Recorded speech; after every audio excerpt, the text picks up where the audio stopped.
في واحد من الصحابة كان يكتب للنبي صلى الله عليه وسلم الوحي،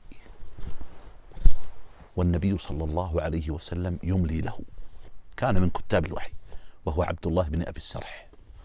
فقال له النبي صلى الله عليه وسلم وهو يوحى إليه: اكتب: ولقد خلقنا الإنسان من سلالة من طين، ثم جعلناه نطفة في قرار مكين، ثم خلقنا النطفة علقة، فخلقنا العلقة مضغة، فخلقنا المضغة عظاما، فكسونا العظام لحما، ثم أنشأناه خلقا آخر، فتبارك الله أحسن الخالقين.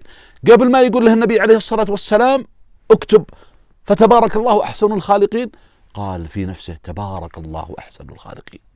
ولها قصة ما بأذكرها بعدين، لكن شوف كيف المراحل اللي مر بها الإنسان، ثم يشكلك رب العالمين في أحسن صورة. تبارك الله أحسن الخالقين. العين، الشم، الذوق، الإحساس،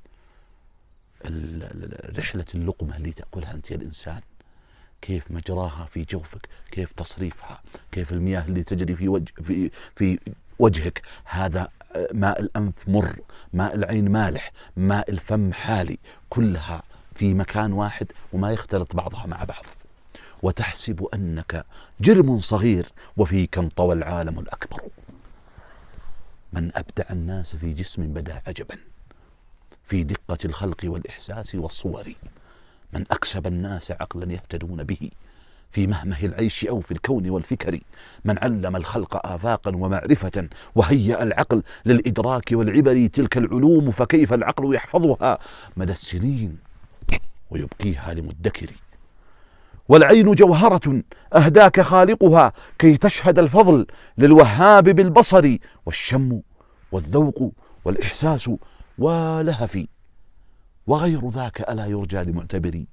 وظائف أحكم الرحمن صنعتها، وكرم الناس في التكوين والصور. سبحان الله.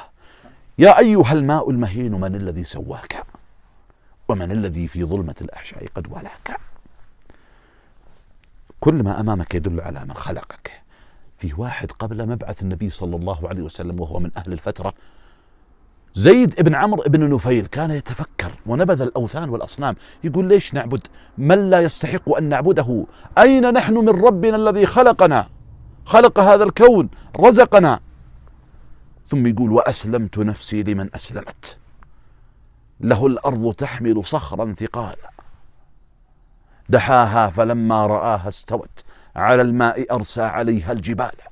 وأسلمت وجهي لمن أسلمت له المزن تحمل عذبا زلالا، إذا هي سيقت إلى بلدة أطاعت فصبت عليها سجالا. لا إله إلا الله. يقول عليه الصلاة والسلام: لقد رأيت، مات قبل بعثة النبي صلى الله عليه وسلم، قتل وهو راجع يبغى يدرك النبي صلى الله عليه وسلم في مكة، لأنه كان يسأل عن دين يدين الله عز وجل به، فقيل له: إنه أظلك زمان نبي يخرج في أرضك في مكة اللي أنت خرجت منها إلى الشام. فلما كان راجع يريد أن يدرك دعوة النبي صلى الله عليه وسلم، قتله لخم، قبيلة لخم. فلما صار ينازع سكرات الموت قال: اللهم إن كنت قد كتبت أني لن أدرك نبيك، اللهم لا تحرم من إدراكه ولدي سعيد.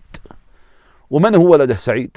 سعيد بن زيد بن عمرو بن نفيل، أحد العشرة المبشرين بالجنة، من السابقين الأول إلى الإسلام. يقول عليه الصلاة والسلام: رحم الله زيد ابن عمرو بن نفيل، إنه يبعث يوم القيامة أمة وحده فيما بيني وبين عيسى بن مريم. هذا والله أعلم.